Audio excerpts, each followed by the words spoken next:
มาเด้อพี่น้องมากินข้าวแรงนำกันอาหารแรงมื้อนี้ก็บ่มีหยังหลายเด้อมื้อนี้ก็ได้มีทอดเนื้อไก่งวงเนื้อไก่งวงนี่ก็ติดมันนิดๆแล้วก็มีค่อนข้างจะมีกระดูกพี่น้อง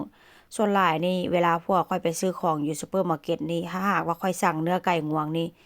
พวกค่อยนี่ก็จะฮู้ได้เพราะว่าค่อยมักกินแบบว่าอันมีกระดูกติดมานำแต่ถ้ามีเนื้อร่อนจ้อนนี่ก็